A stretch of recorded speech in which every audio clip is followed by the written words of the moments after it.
Hello, welcome to Study Circle. Today we are going to read class 10th standard Civics chapter 1 Power Sharing. This video is the summary of this whole chapter. This video is intended for revision purpose only. If you are preparing for any teaching exam, then this video is very useful for you. So without wasting any much time, let's start. Power sharing. In a democracy, all powers does not rest with any one organ of the government. An intelligent sharing of power among legislature, executive and judiciary is very important to design of a democracy. So according to the chapter, first we read about the case study of majoritarianism in Sri Lanka. Sri Lanka is an island nation, just a few kilometers off the southern coast of Tamil Nadu. Diverse population. The major social groups are Sinhala speakers are 74%, Tamil speakers are 18%. Among Tamils, there are two subgroups. Tamil natives of the country are called Sri Lankan Tamils, that is 13%. They are concentrated in the north and east part of the country. The rest, whose forefathers came from India as plantation workers during colonial period, are called Indian Tamils. The religion of Sri Lanka is that most of the Sinhala speaking people are Buddhist, while most of the Tamils are Hindu or Muslims. The feeling of alienation among Sri Lankan Tamils. Sri Lanka emerged as an independent country in 1948 and adopted a series of majoritarian measures to establish Sinhala supremacy.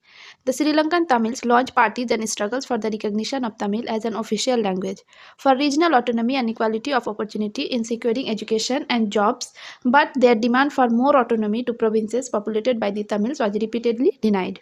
By 1980, several political organizations were formed demanding an independent Tamil Elam state in northern and eastern part of Sri Lanka. The distrust between the two communities turned into widespread conflict. It soon turned into a civil war which ended in 2009. Another case study of accommodation of various ethnic communities in Belgium. Belgium is a small country in Europe. It has borders with France, the Netherlands, Germany, and Luxembourg. The complex ethnic composition of Belgium. 59% people live in Flemish region and speak Dutch language. 40% people live in Wallonia region and speak French. In the capital city Brussels, 80% French speakers and 20% Dutch speakers. Tension between the Dutch speaking and French speaking. The minority French speaking community was relatively rich and powerful, which was resented by the Dutch speaking community who got the benefit of economic development and education much later. Accommodative path used by Belgium. They recognize the existence of regional differences and cultural diversities. Some of the elements of the Belgian models are no decision by one community unilaterally. Some special laws require the support of majority of members from each linguistic group. The state government are not subordinate to the central government. There is a third kind of government called community government, which is elected by the people belonging to one language community, that is Dutch, French, and German speaking.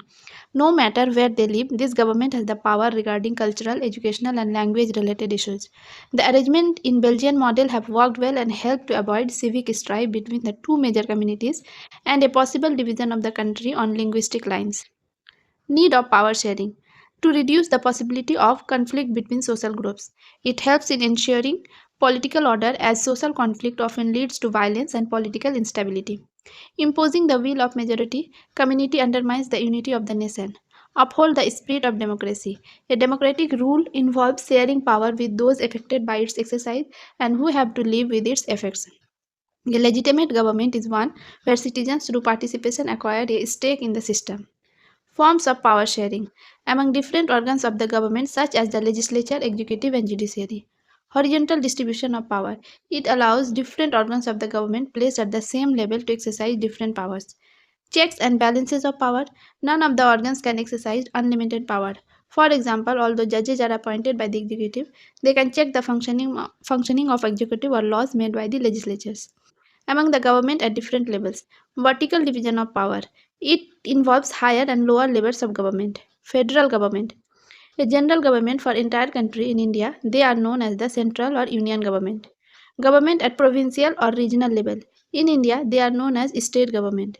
No specific model. There are many countries where there are no provincial or state governments. But in countries like India, the constitution clearly lays down the powers of different levels of government among different social groups, such as religious and linguistic groups. In some countries, there are constitutional and legal arrangements whereby socially weaker sections and women are represented in the legislature and administration. This method is used to give minority communities a fair share in power. By way of political parties, pressure groups, and movements, these control or influence those in power. Power is shared among different political parties that represent different ideologies and social groups in democracy. Sometimes this kind of sharing can be direct when two or more parties form an alliance to contest election and forms government. In a democracy, interest groups such as those of traders, businessmen, industrialists, farmers, and industrial workers also have a share in governmental power, either through participation in governmental committees or bringing influence on the decision-making process. The interesting point of this chapter is that Brussels is the headquarters of European Union. Beirut is the capital of Lebanon. The Lebanon arrangement of power. The president must belong to Maronite sect of Catholic Christians. The prime minister must be from Sunni Muslim community. The post of deputy prime minister is fixed for Orthodox Christian sect and the post of speaker is fixed for Shia Muslims. So this is the summary of this chapter. If you like this video, then like, share and subscribe. Thank you.